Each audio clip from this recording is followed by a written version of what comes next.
श्री उमापति महादेव की जय। श्री लक्ष्मी नारायण भगवान की जय। नवग्रह देवताओं की जय। शनिदेव महाराज की जय। प्रिय भक्तजनों, आज हम इस वीडियो में शनिवार व्रत कथा सुनेंगे। तो आइए शुरू करते हैं। उससे पहले आप सभी प्रेम से बोलिए शनिदेव महाराज की जय। नवग्रह देवताओं की जय। एक समय स्वर्गलोक में इस बात पर विवाद छिड़ गया कि 9 ग्रहों में से सबसे बड़ा कौन है। यह विवाद इतना आगे चला गया कि यह एक युद्ध की स्थिति बन गई। इस बात के निष्कर्ष पर पहुंचने के लिए सभी देवता देवराज इंद्र के पास पहुंच गए और उन्होंने कहा, हे देवराज, अब आप ही निर्णय करें कि हम सब में सबसे बड़ा कौन है। देवताओं द्वारा पूछे गए इस सवाल से देवराज इंद्र उलझन में पड़ गए। तब इंद्रदेव ने कहा कि मैं इस प्रश्न का उत्तर नहीं दे सकता हूँ, मैं असमर्थ हूँ। इस सवाल का जवाब पाने के लिए वह सभी पृथ्वी लोक में उज्जैनी नगरी के राजा विक्रमादित्य के पास गए। तब राजा विक्रमादित्य के महल पहुंचकर सभी देवताओं ने प्रश्न किया। इस पर राजा विक्रमादित्य भी असमंजस में पड़ गए।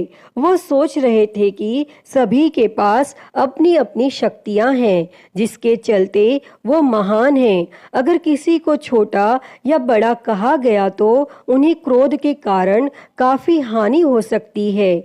इसी बीच राजा को एक तरीका सूझा। उन्होंने 9 तरह की धातु बनवाई, जिसमें स्वर्ण, रजत, कांसा, ताम्र, सीसा, रांगा, जस्ता, अभ्रक व लोहे शामिल थे। तब राजा ने सभी धातुओं को एक एक आसन के पीछे रख दिया और इसके बाद उन्होंने सभी देवताओं को सिंहासन पर बैठने के लिए कहा। तब धातुओं के गुणों के अनुसार सभी आसनों को एक दूसरे के पीछे रखवा कर उन्होंने देवताओं को अपने अपने सिंहासन पर बैठने को कहा। और जब सभी देवताओं ने अपना अपना आसन ग्रहण कर लिया, तब राजा विक्रमादित्य ने कहा, इस बात का निर्णय हो चुका है। जो सबसे पहले सिंहासन पर बैठा है वही बड़ा है। यह देखकर शनि देवता बहुत नाराज हुए। उन्होंने कहा, राजा विक्रमादित्य, यह मेरा अपमान है। तुमने मुझे सबसे पीछे बिठाया है। मैं तुम्हारा विनाश कर दूंगा। तुम मेरी शक्तियों को नहीं जानते हो। तब शनि देव ने कहा, एक राशि पर सूर्य 1 महीने, चंद्रमा 2.25 महीने, मंगल 1.5 महीने, बुध और शुक्र 1 महीने, बृहस्पति 13 महीने रहते हैं, लेकिन मैं किसी भी राशि पर 7.5 वर्ष रहता हूँ। मैंने अपने प्रकोप से बड़े बड़े देवताओं को पीड़ित किया है। वो मेरा ही प्रकोप था कि भगवान राम को वन में जाकर रहना पड़ा था, क्योंकि उन पर 7.5 थी और रावण की मृत्यु भी इसी कारण हुई। अब तू भी मेरे प्रकोप से नहीं बच पाएगा। और शनि देव ने बेहद क्रोध में वहां से विदा ली और वहीं बाकी देवता खुशी खुशी वहां से चले गए। इसके बाद सब कुछ सामान्य ही चलता रहा। राजा विक्रमादित्य पहले की ही तरह न्याय करते रहे। दिन ऐसे ही बीतते रहे, लेकिन शनि देव अपना अपमान नहीं भूले। एक दिन शनि देव बदला लेने के लिए घोड़े के व्यापारी के रूप में राज्य पहुंचे। जब राजा विक्रमादित्य को इस बात का पता चला तो उन्होंने अपने अश्वपाल को कुछ घोड़े खरीदने के लिए भेजा। जब अश्वपाल लौट आया और राजा को बताया कि घोड़े बेहद ही कीमती हैं, तब राजा ने खुद जाकर एक सुंदर और शक्तिशाली घोड़ा पसंद किया और उसकी चाल देखने के लिए घोड़े पर सवार हो गए। जैसे ही राजा विक्रमादित्य घोड़े पर बैठे, वैसे ही घोड़ा बिजली की रफ्तार में दौड़ पड़ा। घोड़ा राजा को एक जंगल ले गया और वहां जाकर राजा को नीचे गिरा दिया और फिर कहीं वह गायब हो गया। तब राज्य का रास्ता ढूंढने के लिए राजा जंगल में भटकने लगा, लेकिन उसे कोई रास्ता नहीं मिला। और कुछ समय बाद उसे एक चरवाहा मिला और भूख प्यास से परेशान उस राजा ने चरवाहे से पानी मांगा। चरवाहे ने उसे पानी दिया और राजा ने उसे अपनी एक अंगूठी दे दी। तब रास्ता पूछकर राजा जंगल से निकल गया और पास में ही मौजूद एक नगर में पहुंच गया। और एक सेठ की दुकान पर राजा ने कुछ आराम के लिए रुका और वहां सेठ से बातचीत करते हुए उसने बताया कि वह उज्जैनी नगरी से आया है। तब राजा कुछ देर तक उस दुकान पर बैठा। जितनी देर वो वहां बैठा, सेठ जी की काफी बिक्री हो गई। तब सेठ ने खुद को बहुत भाग्यवान समझा और सेठ ने राजा को अपने घर खाने पर आमंत्रित किया। और सेठ के घर में एक खूंटी पर सोने का हार लटका था और उसी कमरे में वह राजा को छोड़कर चला गया। और कुछ समय बाद खूंटी उस सोने के हार को निगल गई। तब सेठ ने विक्रमादित्य से वापस आकर पूछा कि उसका हार कहाँ है। तब राजा ने उसे हार गायब होने की बात बताई। इस पर सेठ ने क्रोधित होकर चोरी करने के अपराध में विक्रमादित्य के हाथ पांव काटने का आदेश दे दिया। तब राजा विक्रमादित्य के हाथ पांव काट कर उसे नगर की सड़क पर छोड़ दिया गया। फिर कुछ समय बाद विक्रमादित्य को एक तेली अपने साथ ले गया। तेली ने उसे अपने कोल्हू पर बैठा दिया।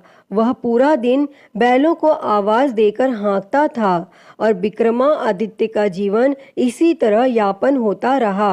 और उस पर शनि की 7.5 थी, जिसके खत्म होने पर वर्षा ऋतु शुरू हुई। एक दिन राजा मेघ मल्हार गा रहा था।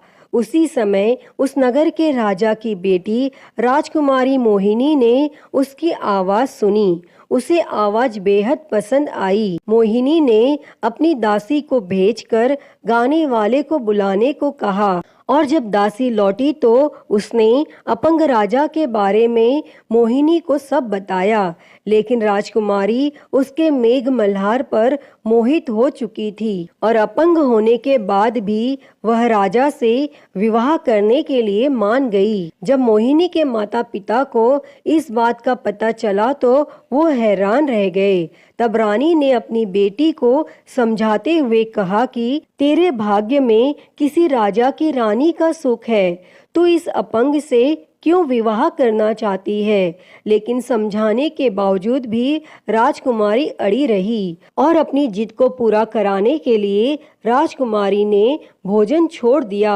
तब अपनी बेटी की खुशी के लिए राजा रानी अपंग विक्रमादित्य से मोहिनी का विवाह कराने के लिए तैयार हो गए और दोनों का विवाह हुआ और वह तेली के घर रहने लगे। और उसी दिन विक्रमादित्य के सपने में शनि देव आए। उन्होंने कहा कि देखा तूने मेरा प्रकोप। तब राजा ने शनि देव से उसे क्षमा करने को कहा और उन्होंने कहा कि जितना दुख आपने मुझे दिया है उतना किसी और को मत देना। तब इस पर शनि देव ने कहा, राजा मैं तुम्हारी प्रार्थना स्वीकार करता हूँ। जो कोई व्यक्ति मुझे पूजेगा, व्रत करेगा और मेरी कथा सुनेगा, उस पर मेरी कृपा दृष्टि हमेशा बनी रहेगी। सुबह जब राजा विक्रमादित्य की नींद खुली तो उसने देखा कि उसके हाथ पांव वापस आ गए हैं और उन्होंने मन ही मन में शनि देव को नमन किया। और राजकुमारी भी विक्रमादित्य के हाथ पैर देखकर हैरान रह गई। तब राजा ने शनि देव के प्रकोप की कथा सुनाई और जब सेठ को यह बात पता चली तो वह तेली के घर पहुंचा। उसने राजा विक्रमादित्य से उनके पैरों में गिरकर माफी मांगी। तब राजा ने सेठ को माफ कर दिया और सेठ ने राजा से उसके घर जाकर भोजन करने के लिए कहा। और भोजन करते हुए अचानक से ही खूंटी ने हार उगल दिया और सेठ जी ने अपनी बेटी का विवाह भी राजा के साथ कर दिया और सेठ ने उसे स्वर्ण आभूषण धन आदि देकर राजा के साथ विदा कर दिया। तब राजा विक्रमादित्य अपनी दोनों पत्नियों यानी राजकुमारी मोहिनी और सेठ की बेटी के साथ अपने राज्य उज्जैनी पहुँचे।